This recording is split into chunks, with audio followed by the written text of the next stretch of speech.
information on essential attributes of citizens and other residents of a country in order to provide them with services and otherwise allocate resources for their benefit with a measure of efficiency and accuracy.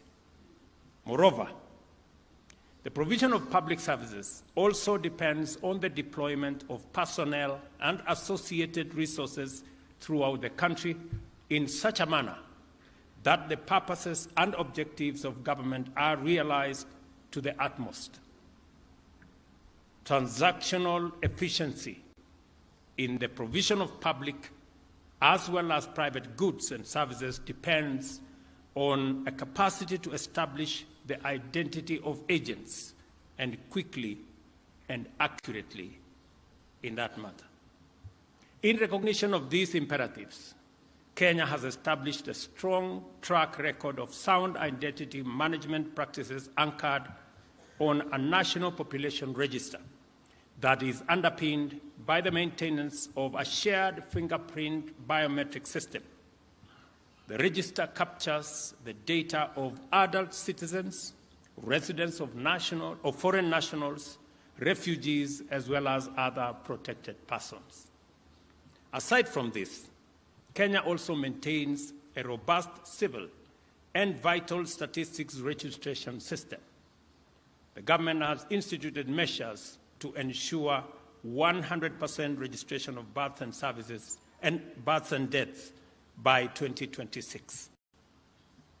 Aside from the overarching purposes of national identity management system, Kenya has specific objectives for pursuing this critical undertaking.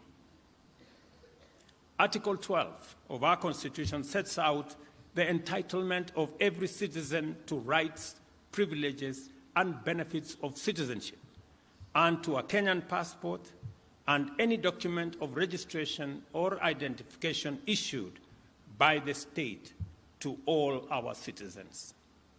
The state is therefore committed by implication to the full implementation of these clear constitutional provisions without any question or delay or any other excuse. In addition, these constitutional imperatives is aligned with the United Nations Sustainable Development Goals and more specifically SDG 16.9 under peace, justice, and strong institutions to provide legal identity for all, including free birth registration. And I am very happy. I was particularly impressed and fascinated by the presentation of Colin Howell, a great professional, and his journey across our continent and what he has, the kind of expertise he has been able to bring to bear on our identity infrastructure, including the Kenyan one. And I want to say just two things. Even as you go through this very important conversation, and as you bring our professionals, experts, scientists, designers into this space so that we can chart the way into the future together, including all the expertise that come and have worked with us, I want you to pay special attention to two fundamental things. Number one, we are investing as a continent, and specifically as a country, about 30% of all our resources in education, training, and research. And because of that huge investment, we are developing a human capital. And about 30 million Africans join the labor market after undergoing various levels of education.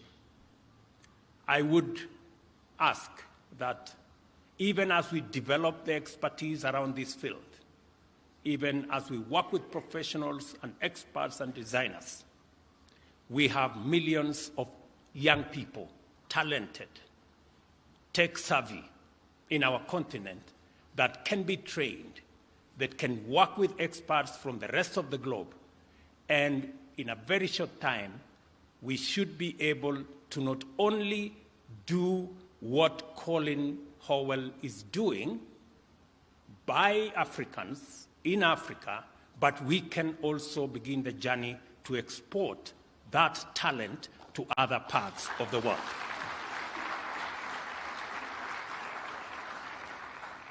What I'm saying is, and I like what Colin said, he said he's looking forward to working with us, even to working with Kenya on our new passport and our new identity infrastructure. The only caveat I will give to him is that it will be possible for us to work with you only if you're willing to work with our young people, our experts, our designers, so that we can be able to pass on the experience that is developing, the scientific knowledge that is developing, so that the young people we are developing in our continent can also contribute their talent, their ideas, and their suggestions into the identification infrastructure of the future. I am a great believer that any scientist, any designer, any professional, any leader is judged not just by what they accomplish, but by the mentorship they do to the next generation.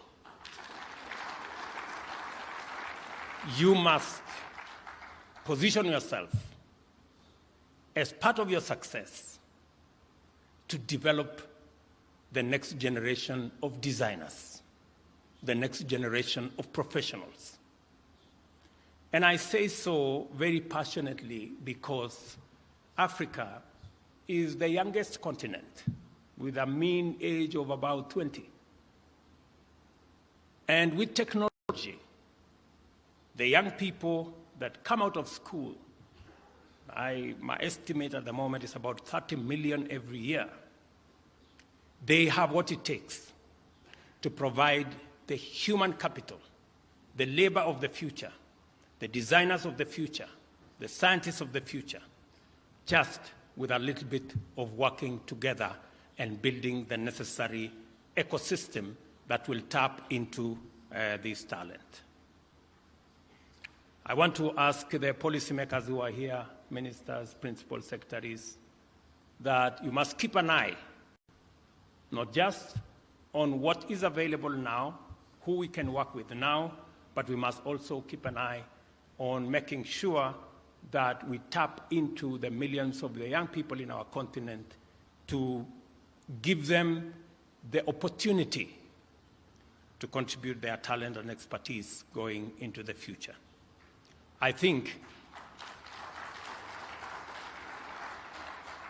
it will be the greatest appreciation for those who have assisted us to come this far that we can give back and get young designers from Africa to help design IDs and identification documents in Europe, America, Asia, and all the other places that have been very kind to us to assist us in what we have been doing. I am proud of the progress we have made towards the achievement of this ambition, including notably granting of Kenyan citizenship to members of various communities which have lived in our country as stateless persons since independence. We have people from Mozambique, whom we have granted Kenyan citizenship. We have people from Pemba, whom we have had to grant them citizenship. We have other communities that we are considering because we believe the globe is continuously getting integrated. We are even working with the UN agencies to see some of our refugees who can then be considered for citizenship in Kenya, because we appreciate that continuously we are living in a global village, and all of us must be able to work together towards a homogeneous society.